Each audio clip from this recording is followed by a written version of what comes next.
Okay, so this video is how to weave in a new thread when you get to the end of the one you were working with. So just came out of the last bead that I added. What you do is you pick a spot, it's a little ways down, doesn't really matter where. Got my bead, my thread, and then I've got the stop bead on it. You want to give a little bit of space between the stop bead and your project. That way you can just tell that you can pull that and tell that you've anchored it. If it doesn't move, you are good to go, and your piece is not going to be going anywhere. Alright, so let's see if I can do this with the camera.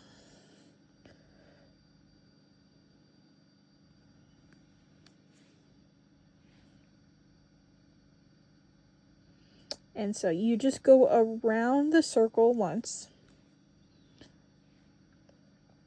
So go all the way around until you come back to where that stop bead is.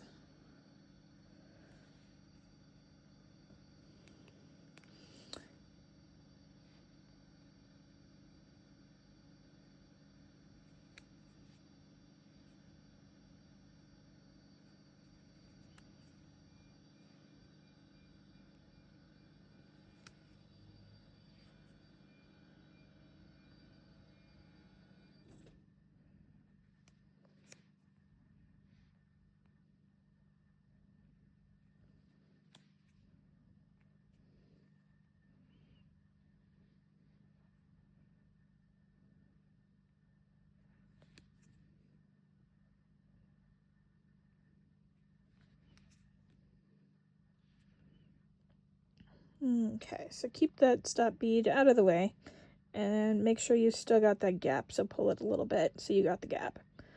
That's where I last came up of.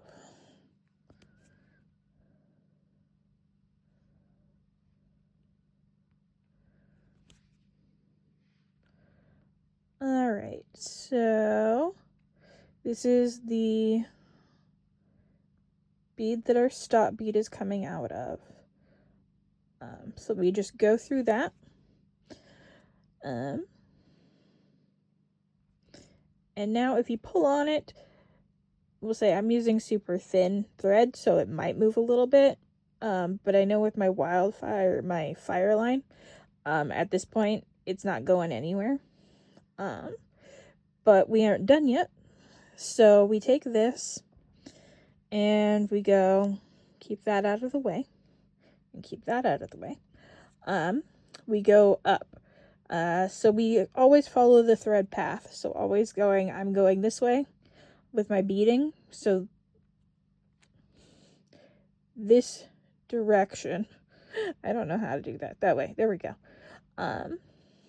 is the way I need to go. So I just slowly start going, I follow this white band up, since it just happens to work out that way with this pattern.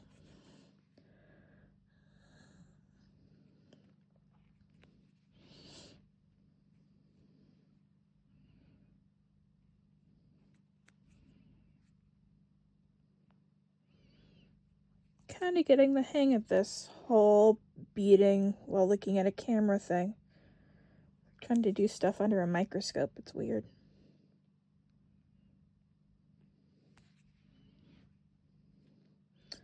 Okay, and once we've gotten all the way to the top, you want to make sure that you're using a slightly thinner thread.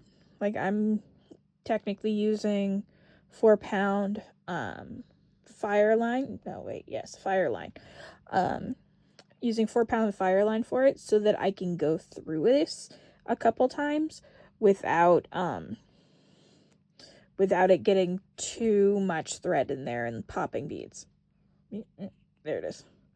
All right, so now that we're back at the top, pull my other. You're working with tension with a couple threads here, so it gets a little confusing. Anyways, I go around the loop or around the circle once up here at the top.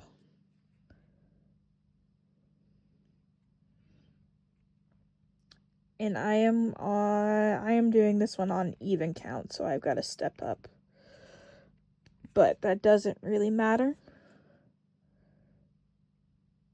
with this.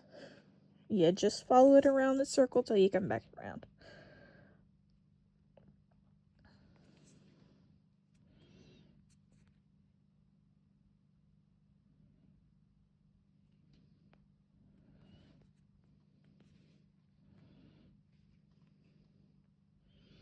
And I'm coming out of the white ones again. So now we are ready to go to the spot where I left off, which sometimes I'll plan it and come out right where I'm supposed to be, and sometimes there it is. I'll just have to like go find my way there afterwards, like I'm doing right now.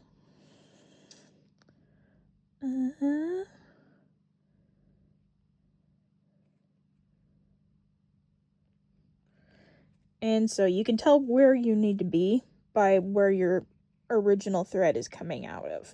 So that's where you're looking for.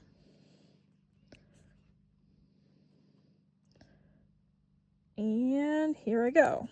I am out the same exact spot as my thread is coming out of. Now this, we just hold that with the paracord and we bead around and slowly like stack it up so that this is in the core. And once we get about like an inch or so up, I just cut the rest of it off with the thread burner. Yeah, let me grab the beads. And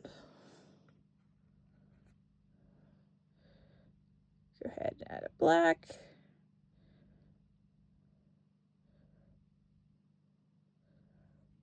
Step up. Black.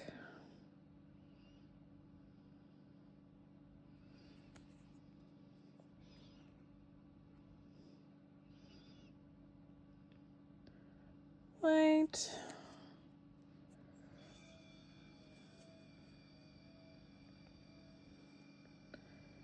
Gold.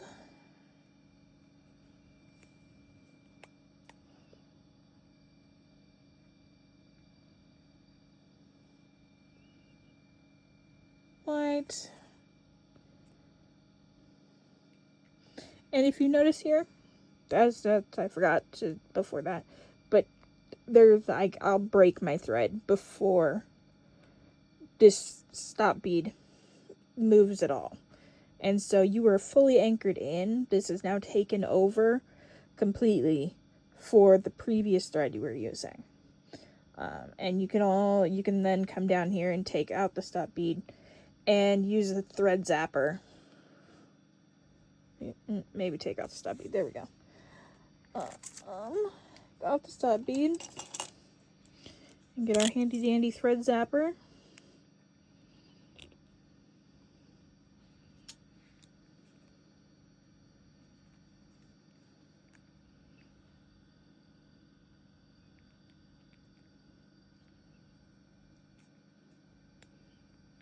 All the way down. Melt it off and you're good. And now you're just dealing with these ones up here. So I hope that made some sense. I might try and make a better one later. But yeah.